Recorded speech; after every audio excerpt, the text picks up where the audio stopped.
When I was a kid, long before the 2008 film made him a household name, Iron Man was my favorite superhero.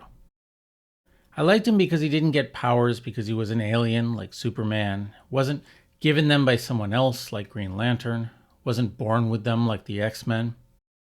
He wasn't a hardcore athlete with a single-minded fixation on crime like Batman. No, Tony Stark became a superhero by using his brain, creating something with his own intelligence and a fortune that intelligence had helped build. And on top of that, within the 80s milieu of my childhood, where intelligence and tech savviness was synonymous with stereotypes of glasses-taped social inverts, Stark was a charmer and a ladies' man. He was a model, in other words, perhaps the only one in American media at the time, of someone at once smart, powerful, rich, and attractive to boot. The perfect power fantasy for an antisocial nerd. At the time, I wasn't sensitive to the more misogynistic overtones of his womanizing, where he often seemed to treat women as a prize and a distraction rather than people.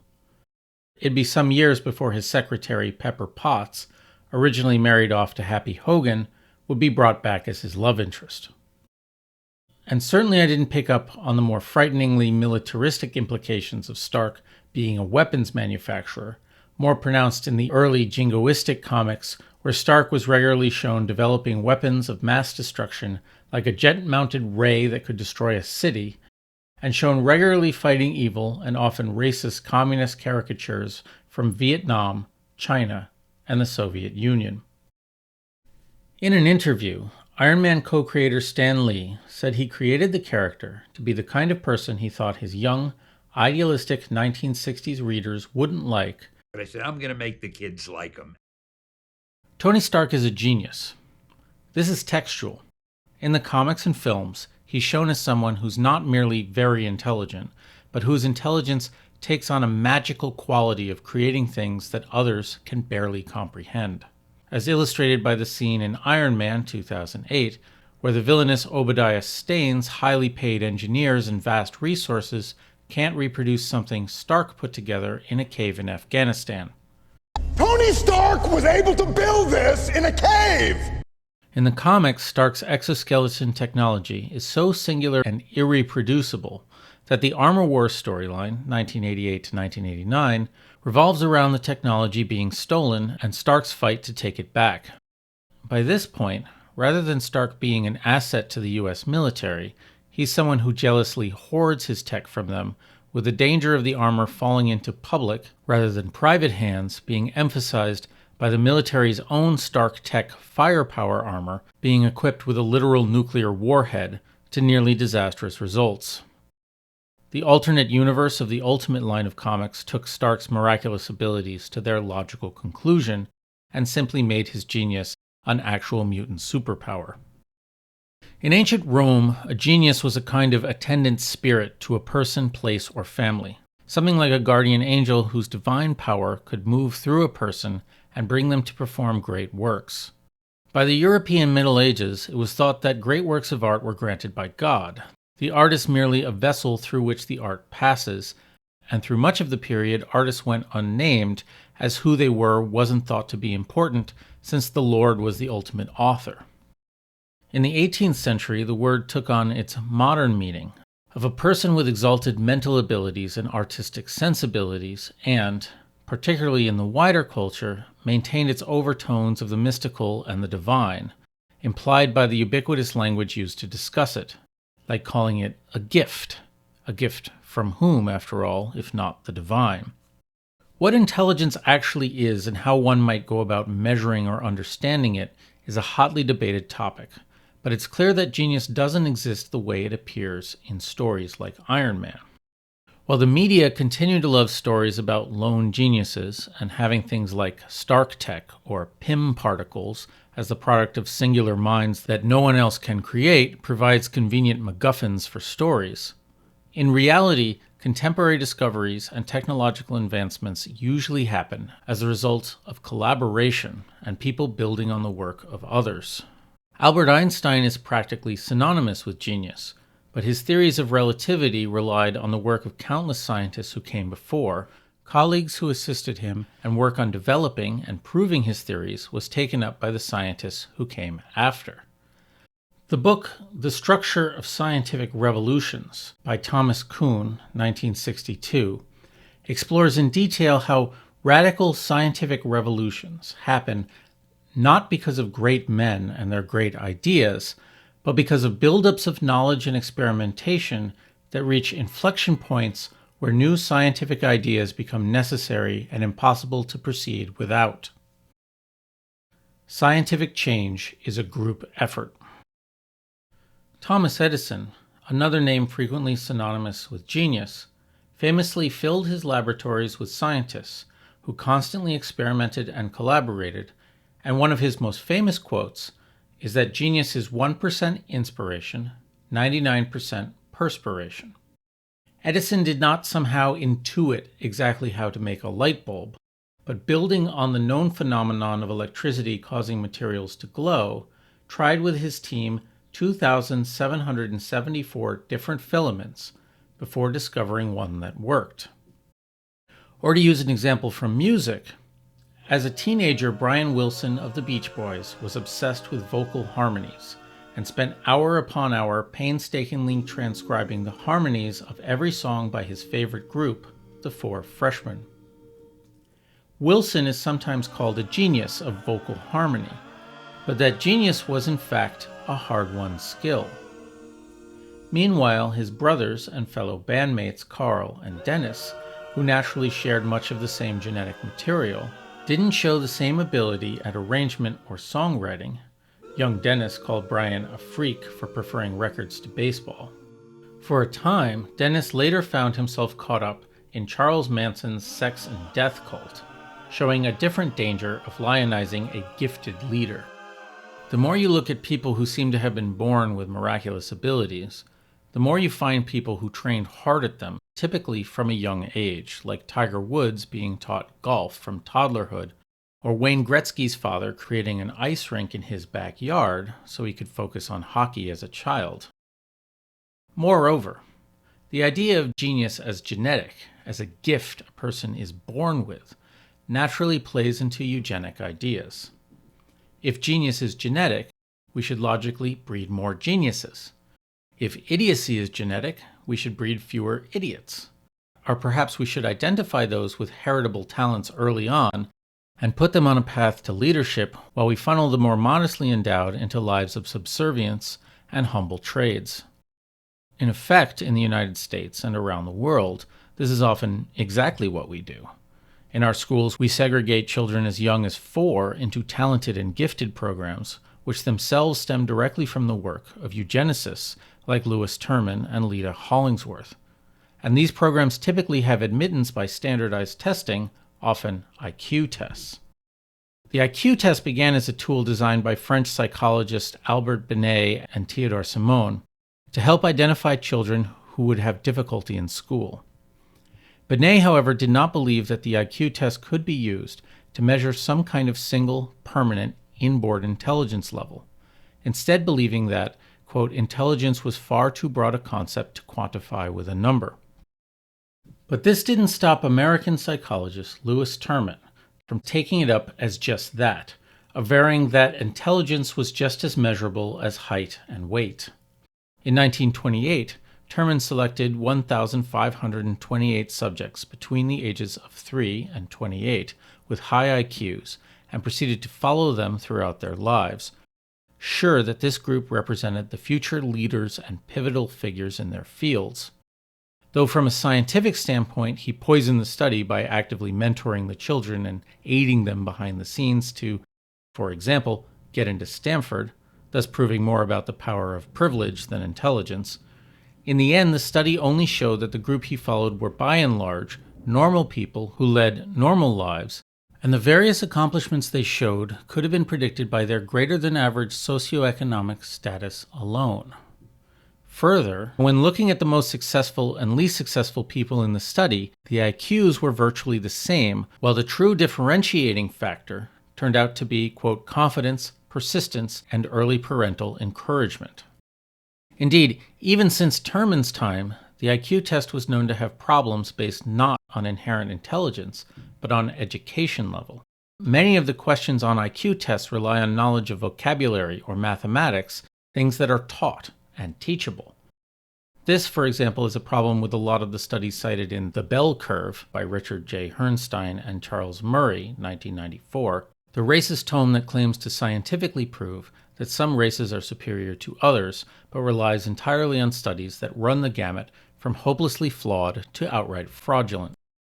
Further, IQ scores overall have been going up over the course of decades, which is theorized to be the result of the ascendancy of standardized testing in school, which generally makes students simply better at the kind of standardized tests that the IQ test represents, further emphasizing how IQ test results are affected by preparation and study rather than some mere genetic predisposition, as well as the effect of better nutrition and healthcare. A huge body of evidence, thus, has shown that IQ just isn't a great measure of cognitive ability. The point of all this being not that genetics have nothing to do with intelligence, but that focusing on intelligence as a source of status, or something miraculous and magical, feeds into pernicious ideas of natural hierarchies and damages the self-worth of people deemed unintelligent by the system, when the reality is that persistence and privilege are much bigger determiners of success.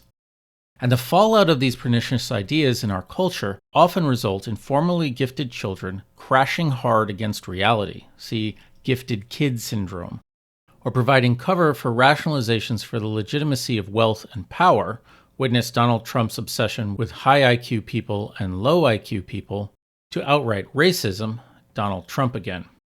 In other words, it becomes part of the justification that those who have wealth and power do so because they deserve it, because they have greater merit than other people. Meritocracy is the notion that a system does, or should, function so that people advance purely on the basis of ability and worth.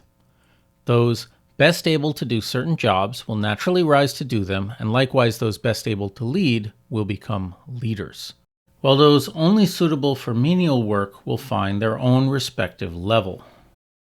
On its face, this sounds rational. However, to have a true meritocracy, people would have to begin with the same opportunities. As the right-wing saying goes, equality of opportunity, not equality of outcome. And yet equality of opportunity obviously is not what we have anywhere.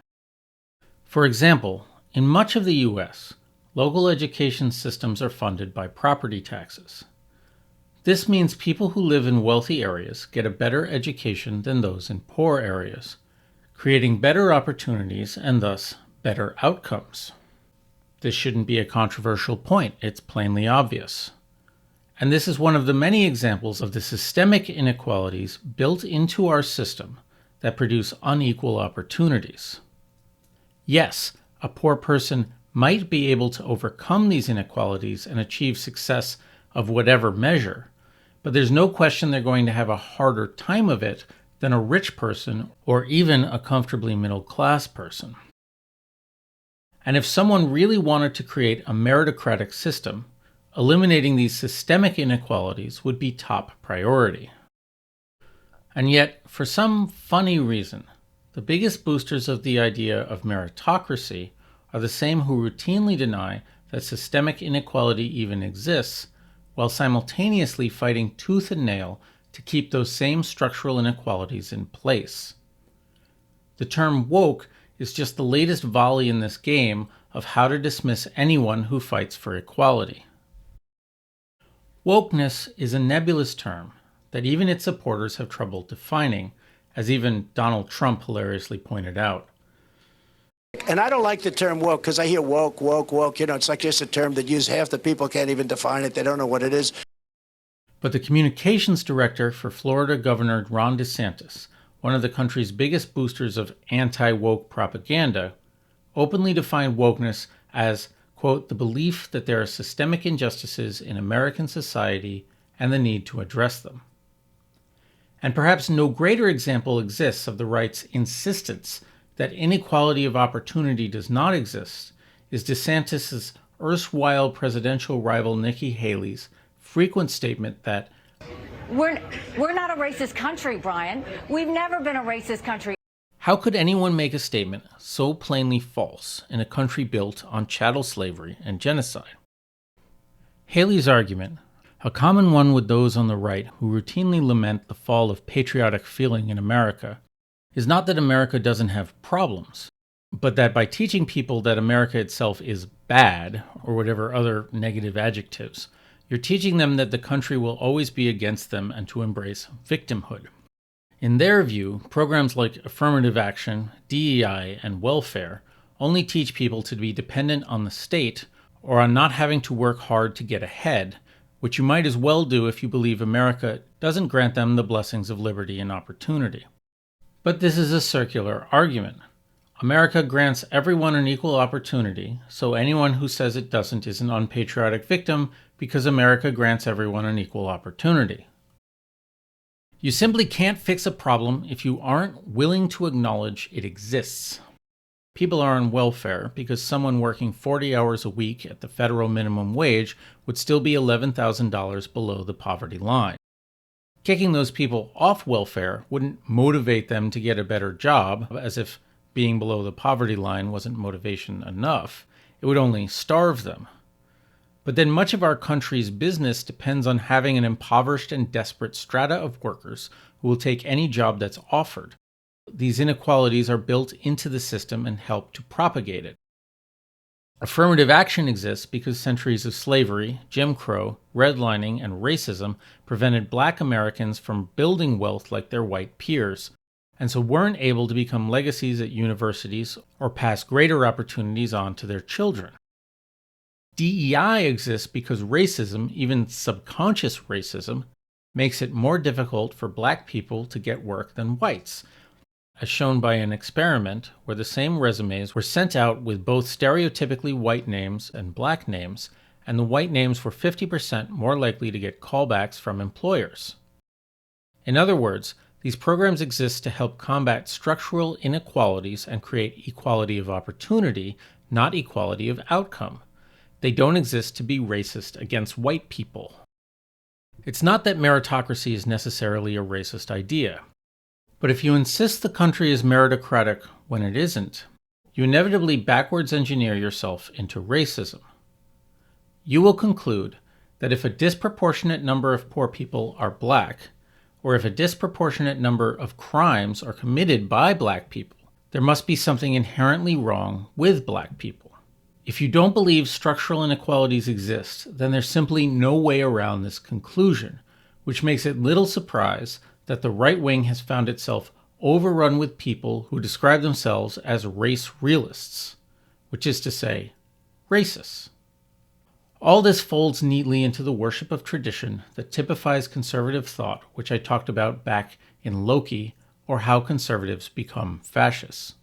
As I said there, if you believe tradition holds important truths that should be revered, and your tradition includes prejudice, then you're going to revere prejudice as somehow essential to your morality and identity, and react violently when that prejudice is challenged. If America is already a land of equal opportunity, if everyone already can make their way purely by merit, then those who are successful deserve to be, and those who aren't also deserve to be. The poor deserve to be poor, and helping them isn't only futile, it's actually wrong, because it upends the natural order of things and empowers the inferior over the superior, the weak over the strong. DeSantis directly brands anti-wokeism as socialist under the banner of the old term cultural Marxism.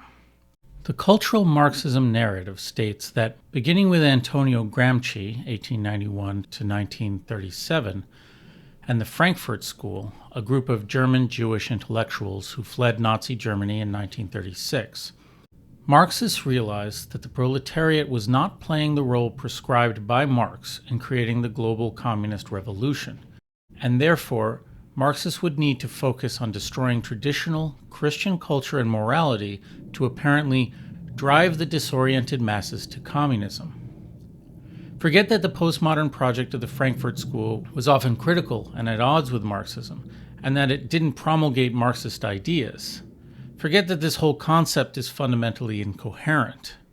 Forget that people invoking cultural Marxism, whose current form dates only back to the 1980s, don't seem to be familiar with the actual work of the Frankfurt School or the ideas that came out of it. The term is merely the latest dog whistle for the age-old vast Jewish conspiracy idea which dates back centuries.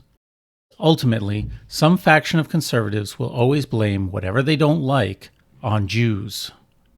The implicit connection is that Marxists just want to destroy the natural hierarchies around which our society functions, and that includes racial and gendered hierarchies. And so, of course, even the mild center-left policies of the Democratic Party of the United States, like raising taxes on the rich or modest immigration reform, are hilariously painted as radical Marxism by the Republicans. Meanwhile, if white men led the world in the past, if white men are justly in positions of power, then they should be represented in our media as heroes and role models, and changing this to place women and minorities in those same roles becomes an affront to natural hierarchies, tradition, and to the identity it represents. Those who criticize representation in media often crouch it in terms of being forced or lazy or a substitute for good storytelling. But the average comment section for one of these videos will quickly disabuse you of the idea that it's anything but rote prejudice. Such people see a movie poster that doesn't put someone like them at the center, and it enrages them. The truth is, there really is a problem with representation in media, but it's not the one being complained about by racists, nor one even being widely discussed. Our media is still obsessed with special people born with special gifts, like Tony Stark. But it needs to ignore or deny the eugenic implications of that premise. Thus, we get the message succinctly articulated in the film Ratatouille, 2007, which proudly declares that not everyone can become a great artist, but a great artist can come from anywhere. A literal rat can become a master chef. And I say become, but in truth we never see Remy the rat learning anything at all. Our murine hero is a brilliant chef from the moment he steps on screen, crafting actual garbage into culinary masterpieces, and knowing how to create award-winning French dishes without ever having been trained or having worked in a kitchen. The one training sequence we get is of the hapless human the rat controls having to learn how to chop properly, keep his station clean, and his sleeves clear of the food. This isn't to say that we expect realism in a film about a talking rat, but that the way we portray intelligence in media has meaning and consequences. It tells our children how things in the world work and what to expect, with the implication that if you're not a master chef now, you never will be.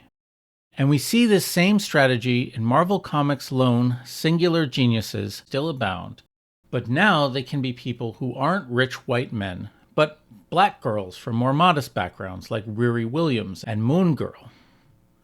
If anything, this is less coherent than the racist position that genius is inheritable and breedable. Here, genius seems to happen purely by random chance to anyone at all, with little regard for privilege or effort, a cosmic lottery played by every baby on Earth. During the eugenics era of the late 19th and early 20th centuries, the genetic origins of heroes mattered.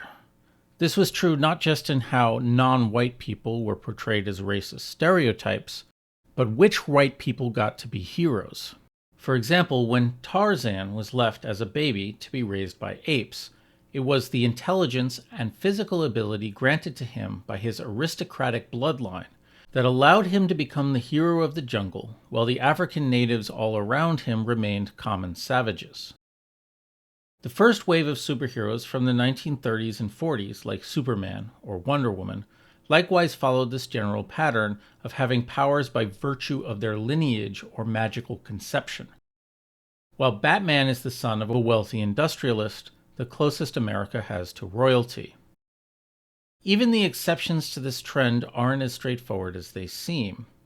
Captain Marvel, a homeless newsboy turned veritable god, was watched by the wizard Shazam from the moment of his birth, and was actually destined for wealth and privilege until he was turned out by his wicked uncle after the death of his parents.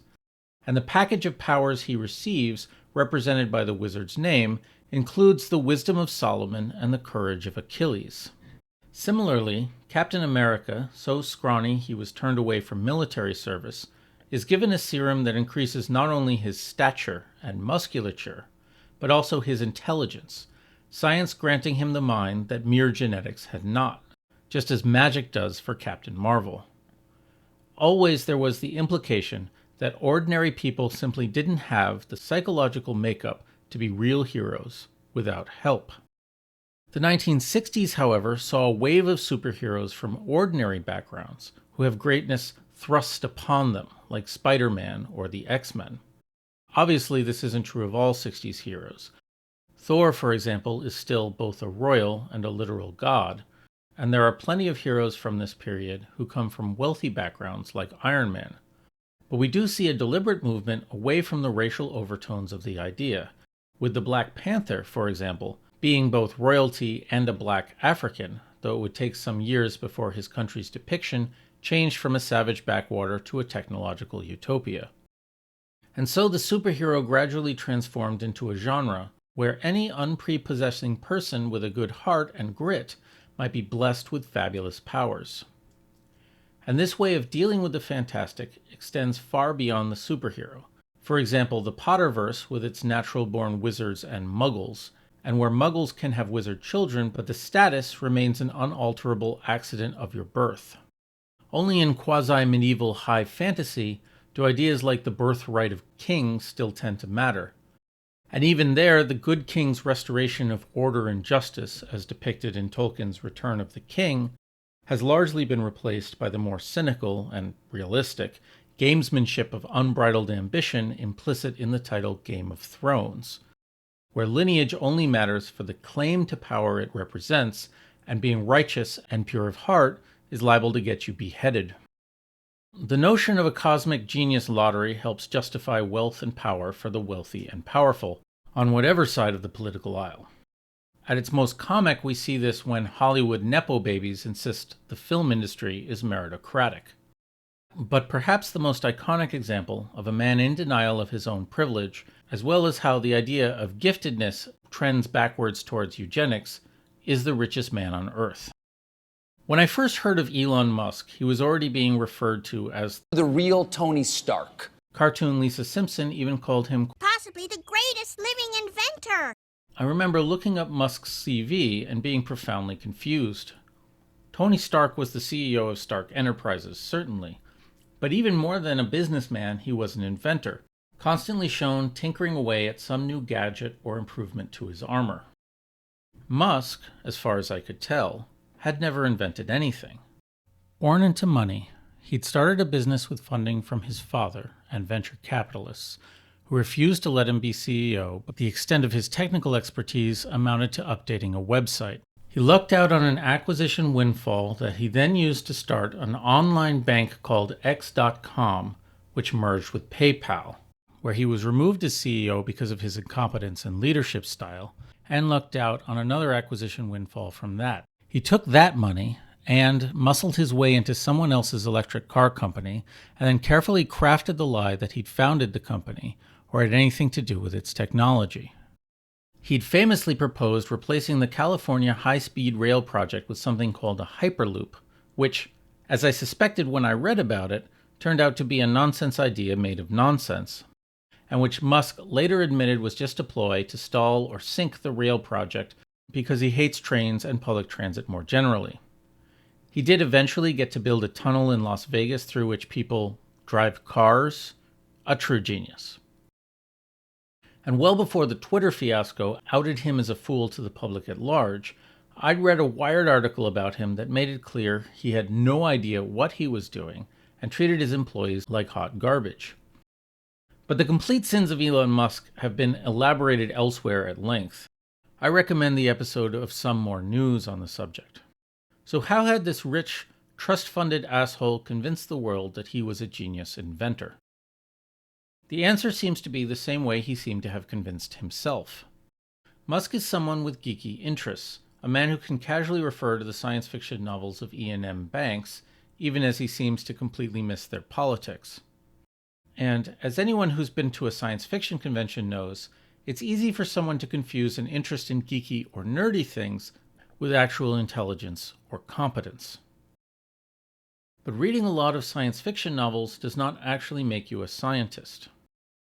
Further, as our planet spirals towards climate collapse, Musk carefully positioned himself as a figurehead for technological solutionism, the idea that we can engineer our way out of the disaster, with electric cars and solar panels being two of the most promising solutions and ones for which he made himself the poster boy. We as a society wanted so badly to believe that someone like Tony Stark could exist and that he would use his magical intellect to save the world that we impressed those dreams onto Elon Musk. Elon Musk is a walking example of how you don't need a great intellect to find yourself in a position of wealth and power, but it's not a conclusion he can allow himself to believe. No one creates the kind of hype machine around himself like Musk did without a narcissism complex hiding a thin skin and a desperate need for approval. Not only is he a genius who can and will save the world, even if he has to save it from itself, but like Raskolnikov, he believes his status makes him exempt from the common rules of society and morality. So what if he's beta testing fundamentally unworkable self-driving on his customers leading to deaths? So what if Tesla is suspected to have programmed cars to automatically switch off self-driving moments before a crash so it wouldn't show up in self-driving crash numbers? So what if Teslas are hastily and shoddily built and yet the company routinely blames customers for parts it knew were defective, including wheels falling off at speed, collapsing suspensions on new vehicles, and sudden and unexpected braking? So what if he seems to think labor laws and health and safety regulations are suggestions? So what if he treats his employees like human cattle for his mercurial and frequently changing whims? What are they even there for if not his glorious purpose? In a recent interview with professional dickwad Bill Maher, when asked about the woke mind virus, Musk said, I think we need to be very cautious about anything that is anti-meritocratic. But of course he believes in meritocracy. He believes in meritocracy so hard that he leveraged himself up to his neck to buy Twitter for an outrageously inflated price as part of his war against wokeness. And because he's so convinced of his own hype and his own righteousness, he seems to have been completely rattled when this resulted in a backlash from the liberal media strata who'd previously fawned over him and his ecological crusade. And so now he finds himself in a curious position, increasingly embracing the far-right griftosphere that adores his anti-wokeness, but still committed to electric vehicle and solar technology that these same grifters and assholes despise. But he can't turn back, can't allow himself to face the notion that he might have made a mistake with this whole Twitter thing. And so as he sinks further in, we uncover, like an archaeologist sifting through foundational layers, more of the racist and classist underpinnings of his belief system. As an easy example, recently on Twitter he agreed with a tweet from someone suggesting that United Airlines shouldn't have a program to grant interviews to students at 3 historically black colleges for pilot development programs because students at these colleges have low SAT scores which, quote, correlates reasonably well with IQ scores, with Musk suggesting this policy would lead directly to airplane crashes. This post is simply lying. SAT scores at these colleges are actually within the national average. SAT scores can't easily be correlated with IQ, and we've already established that IQ is not a good measure of either intelligence or practical ability. But then, the whole conversation isn't actually about facts or reality, it's about rationalizing racist beliefs. Musk is here agreeing with someone who openly implies that white people are simply smarter than black people. To follow this through to its logical conclusion, Musk replied to a tweet opining that Jews promoted a dialectical hatred, whatever that is, against whites, and support, quote, hordes of minorities flooding their country with, quote, you speak the actual truth. This resulted in an embarrassing, weird, and confusing apology tour to Auschwitz, accompanied by alternate history tweets apparently supposed to show how Twitter could have prevented the Holocaust.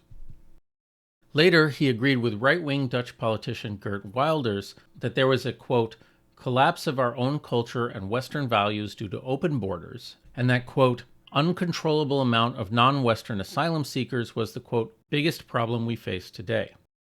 Because Musk believes in the Great Replacement conspiracy theory that Jews are bringing inferior, non-white people into the country in a plot of manipulation and control. You remember, the idea that had white supremacists with tiki torches chanting, "The Jews will not replace us," not so long ago? Meanwhile, Musk laments that wealth, education, and being secular, which is hard not to read as referring to rich white people, are all indicative of lower birth rates and, quote, if each successive generation of smart people has fewer kids, that's probably bad. This naturally has prompted him, as a self-convinced genius, to have as many kids as possible, 11 so far, though he actively works to strip rights from the one who is trans. What Elon Musk illustrates is that the ideas we embrace as a culture, the ideas we promote in our media, serve to propagate real destructive behaviors. And the people who own and control that media and the means of its reproduction and dissemination are the people who benefit from the current structures of power in our society, and so, on one level or another, are likely to create narratives that make themselves worthy heroes who deserve what they've gotten. The message may have transformed from genetic destiny to one in which anyone can be great. But if the result is that wealth and power are deserved by an accident of your birth, that will always necessarily play into narratives of natural hierarchies, of a universe where the worlds of wizards and muggles are firmly and permanently divided. See, I told you I could do something shorter, a little bit. As always, there's a bibliography in the show notes.